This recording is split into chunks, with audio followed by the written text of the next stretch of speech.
feminine ways to bring a man close, to attract a man to you in a conversation, a difficult conversation, a conversation that could be triggering for either you or him.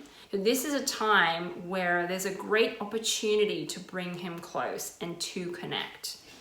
And this requires some special skill.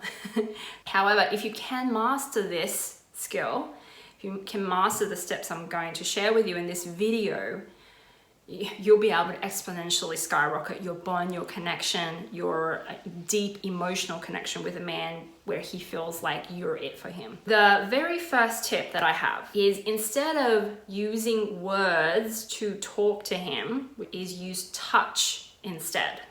There's something about physical touch that is so disarming for a man, especially during a difficult conversation. Okay, so what I like to do is, when I feel that disconnect between me and my husband, is I will do some kind of touch move. So I would touch his leg, touch his arm, touch his back, give him a hug from behind, and kind of melt into him a little bit and soften. The way you do it is first connect with your heart, with your emotions. You drop down here and then you touch him. Right? You feel that connection between your body and his body through your hand or through your, the body part that you're touching him with. You got to feel that vibration go through you. Tip number 2 is, you want to give a man plenty of space, plenty of silence in a conversation for him to talk. Because when we ask a man a question, especially a difficult question, and we're like really wanting to know the answer, and there's a lot of space after it, we feel that discomfort and we immediately want to jump in and break the silence. We want to say, well, what's your answer? Or want to talk over him and assume an answer for him, or get frustrated because he's not answering quick enough and make it mean something. We kill that space, that safety for him to answer. When you feel your urge to want to jump in and break the silence, to say hurry up or ask it again, or to assume an answer for him, anything like that, you want to jump in, that's when you want to take a big breath. Big breath. Inhale and exhale, long exhale out, and maybe focus on your breathing for a few minutes. It's not uncommon that it could take a good 5 minutes before he responds. They need to process whatever emotion is going on for them in the conversation, and to process what they're thinking and how they're going to formulate a response. And a lot of men, especially high-value men, they don't want to say anything that they will regret. So they're really being calculating about what they say and being intentional about what they say. They want to be careful about it because they don't want to hurt your feelings unintentionally. Tip number 3 is to listen. Listen with your heart. A lot of us want to be reactive because sometimes a man will say things that will trigger us and make us want to jump out of our skin to defend ourselves, or to attack him back, to clear things up. And I find myself doing this, wanting to cut my husband off very quickly because I think I know what he's going to say from the one word that came out of his mouth, right? But this is a mistake, right? You want to really be focused on intentionally leaning back and listening to him, allow him to finish his whole sentence, all the things he wants to say, right? So when he stops to take a breath, wait a second, see if there's more to come, because maybe he's not finished yet, right?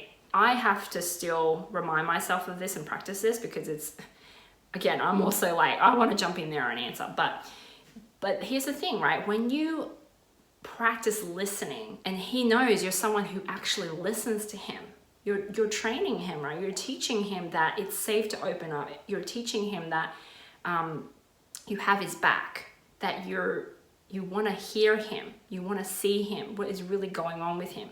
That space that you hold for him, he will really, really value that. Step number 4, answer intentionally.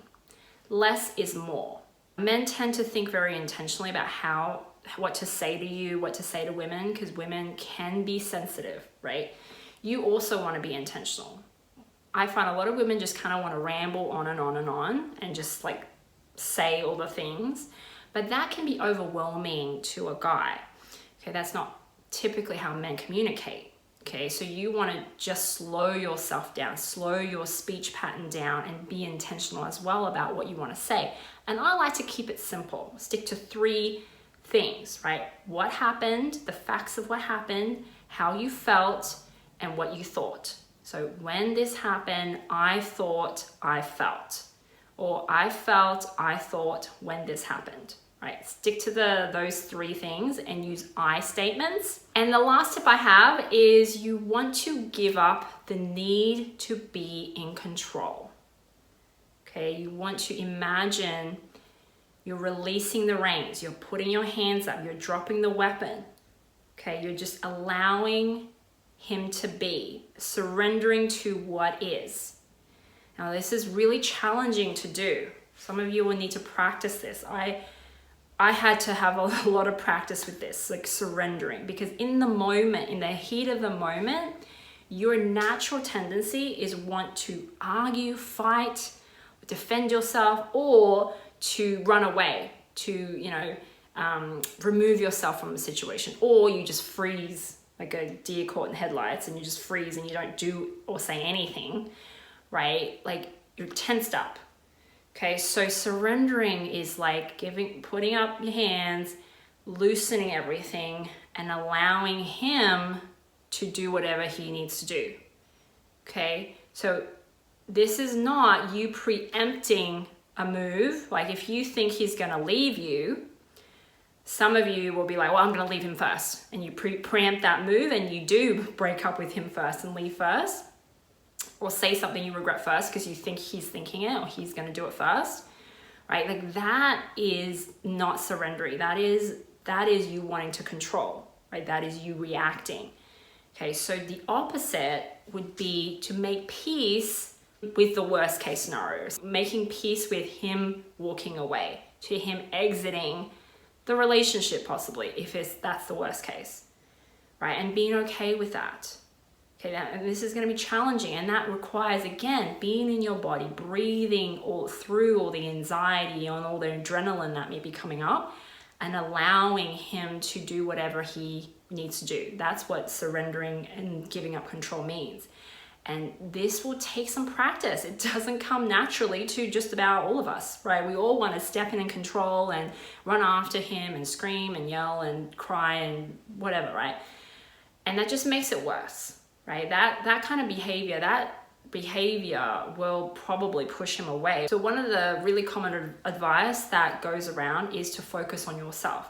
And I think focusing on yourself is great because that is a natural way to help you release the reins on this relationship, right? It's like, okay, focus on myself, take a breather for a minute because I need that space. Okay, I need to just let go for a minute and recenter myself.